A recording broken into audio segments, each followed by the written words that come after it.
Good morning students.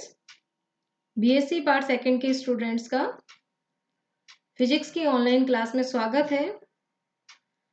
अभी हमारा topic चल रहा है फुल वेव रेक्टिफायर, जो कि पिछले लेक्चर से हमने कंटिन्यू किया है, जिसमें हमने पिछले लेक्चर में हमने ये चीज़ें पढ़ी कि फुल वेव रेक्टिफायर क्या होता है, उसकी फंक्शनिंग क्या होती है, फिर एवरेज वैल्यू हमने निकाली थी, पल्सेटिंग करंट एंड वोल्टेज के लिए आरएमएस वैल्यूज निकाली थी और उसकी एफिशिएंसी निकाली थी। ठीक है, इस लेक्चर में हम फुल वेव रेक्टिफायर की फर्दर प्रॉपर्टीज के बारे में पढ़ने वाले हैं कि रिमेनिंग जो हमने हाफ वेव रेक्टिफायर के समय पे भी पढ़ी थी कि रिपल फैक्टर क्या है, पीक इनवर्स वैल्यू क्या है, voltage regulation and the frequency component. ठीक है, तो चलिए हम शुरुआत करते हैं हमारे रिपल फैक्टर से। अब रिपल फैक्टर जो है, जैसा कि हम डेफिनेशन पिछले हाफ वेव रेक्टिफायर के समय पे भी पढ़ चुके हैं कि जो हमें आउटपुट में पल्सेटिंग वोल्टेज हमें मिल रही है, ठीक है, तो उसके अमाउंट को ही हमें डिटरमाइन करना है।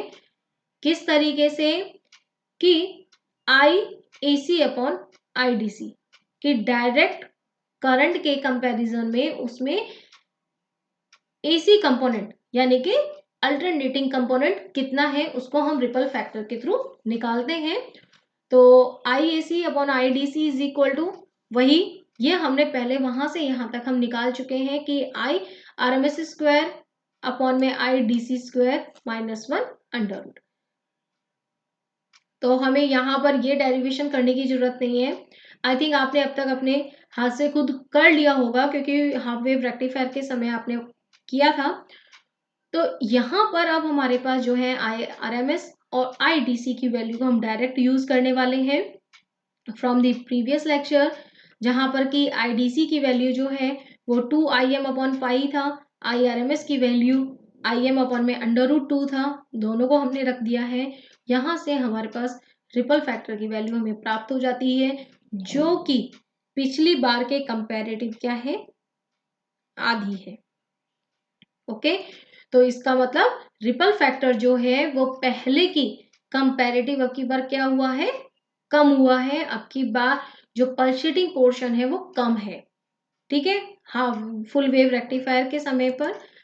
सेकेंड है वोल्टेज रेगुलेशन। तो वोल्टेज रेगुलेशन के लिए हम क्या करते हैं, आपको याद होगा कि जो हमारे पास आउटपुट वोल्टेज है उसकी लोड करंट पर जो डिपेंडेंसी है उसको हम वोल्टेज रेगुलेशन पे देखते हैं। जैसे कि हमने पहले भी आपको बताया कि कोई भी अगर आइडियल वोल्टेज सोर्स है तो उसके लिए वोल्टेज रेगुलेशन 0 होता है, यानी कि जो आउटपुट वोल्टेज है वो लोड करंट पर डिपेंड नहीं करता है। अब आउटपुट करंट हमारे आउटपुट वोल्टेज क्या है, हमारे पास EDC है। ठीक है, EDC इज इक्वल टू हमने फुल वेव रेक्टिफायर के लिए ये निकाला हुआ है, पिछले जो इक्वेशन नंबर 4 है, जिसमें आप पिछले लेक्चर में आपने पढ़ा भी था, इसी को ही हमने इस तरीके से वापस लिखा। और इक्वेशन नंबर जो 11 है, अब वो जो है वापस से जैसे हमने हाफ वेव रेक्टिफायर के लिए एक इक्विवेलेंट सर्किट हमने देखा था, उसी तरीके से यहाँ पर भी ये एक फुल वेव रेक्टिफायर के इक्विवेलेंट एक सर्किट हमें प्राप्त हो जाता है, जिसमें कि हम क्या कर रहे हैं कि ये एक ऐसे सोर्स को बताता है जिसका कि पोटेंशियल कितना है, EMF है 2Em अपॉन में पाई। ठीक है, स्टेडी वोल्टेज सोर्स है, E is equal to 2Em upon pi with the internal resistance R। ठीक है, इसी के सीरीज में एक RL आउटर लोड लगा हुआ है और जिसमें करंट फ्लो हो रही है IDC। ठीक है, तो इक्वेशन नंबर जो 11 है इसको हम वोल्टेज रेगुलेशन इक्वेशन भी कहते हैं। तो यहाँ से हमें साफ साफ दिख रहा है कि जैसे जैसे IDC की वैल्यू बढ़ेगी, यहाँ पर देखिए IDC की वैल्यू जैसे जैसे बढ़ रही है, EDC की वैल्यू कम हो रही है। ठीक है, लेकिन अब की बार जो ये हमने लगाया है, इसमें आउटर जो माना है, इसकी जो पोटेंशियल की वैल्यू है वो डबल हो चुकी है। ठीक है, तो यहाँ से अब वोल्टेज रेगुलेशन हमारे पास मिल गया, फॉर्मूला हमने देख लिया। तो अब हमें इसे सिंप्लीफाई करना है कि नो लोड वाली कंडीशन में जबकि RL is equal to infinite यानी ओपन सर्किट हम लेते हैं तो IDC की वैल्यू इतनी रहेगी। तो V R is equal to E no load minus E full load अपन में ई फुल लोड। ठीक है, दोनों की वैल्यूज को हम रखते हैं, सिंप्लीफाई करते हैं, तो हमारे पास वापस से वही वैल्यू हमें मिलती है कि V R is equal to R upon R L. ठीक है, ज्यादा कोई टिपिकल डेरिवेशन नहीं है जो आप अपने हाथ से ना कर सके, तो प्लीज एक बार अपने हाथ से जरूर कर देख के देखें। मैं बार बार कह रही हूँ क्योंकि यही डेरिवेशन आपके एग्जाम्स में आते हैं, तो आप एक बार हाथ से कर लेंगे तो आप भी श्योर हो जाएंगे कि हाँ आपको ये चीजें करनी आती हैं। चलिए हम नेक्स्ट टॉपिक पर आते हैं, पीक इनवर्स वोल्टेज, जो कि हमने पहले भी बताया था कि अगर कोई भी डायोड कंडक्टिंग पोजीशन में नहीं है तो उस पर जो मैक्सिमम वोल्टेज होता है उसको हम पीक इनवर्स वोल्टेज कहते हैं। अब यहाँ पर क्या है, हमारे पास दो डायोड है, एक कंडक्टिंग है तो दूसरा नॉन कंडक्टिंग है, दूसरा कंडक्टिंग है तो पहला नॉन कंडक्टिंग है। तो जिसकी वजह से क्या होगा कि एक बार अगर प्लस ईएम है, जो हमने यहाँ पे लिखा भी हुआ है कि एन टर्मिनल डायोड जो है इस पे मैक्सिमम हो जाएगा प्लस ईएम, तो सेकंड वाला जो होगा उस पे होगा माइनस ईएम। ठीक है, और दोनों को जब हम माइनस करेंगे तो हमारे पास क्या मिल जाएगा, मैक्सिमम जो वोल्टेज होगी दोनों को मिला करके वो होगी 2em, यानी कि पीक इनवर्स वैल्यू जो है वो हो जाएगी 2em, 2em, ये ध्यान रखिएगा। ठीक है ना, तो इस तरीके से फिर नेक्स्ट प्रॉपर्टी वही frequency component of output voltage और करंट, क्योंकि हमारे पास जो इनपुट है वो अल्टरनेटिंग करंट है, आउटपुट जो है वो भी अल्टरनेटिंग करंट हमें मिल रहा है, अल्टरनेटिंग कंपोनेंट है उसमें। तो अब की बार हम क्या करेंगे कि उसको दो भागों में बांटा है हमने, I1 और I2। I1 हमें मिलेगा फर्स्ट हाफ में, I2 मिलता है हमें सेकेंड हाफ में।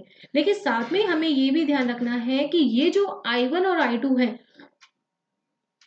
दोनों में जो फेज डिफरेंस है वो पाई का है, कि जब हम इन दोनों के लिए इक्वेशन लिखेंगे, इक्वेशन जो है अब की बार हम शुरू से शुरुआत नहीं कर रहे हैं, हम हाफ वेव रेक्टिफायर के लिए जो इक्वेशन हमने निकाली थी लास्ट आई की, हम उधर से ही सीधे I1 और I2 की वैल्यूज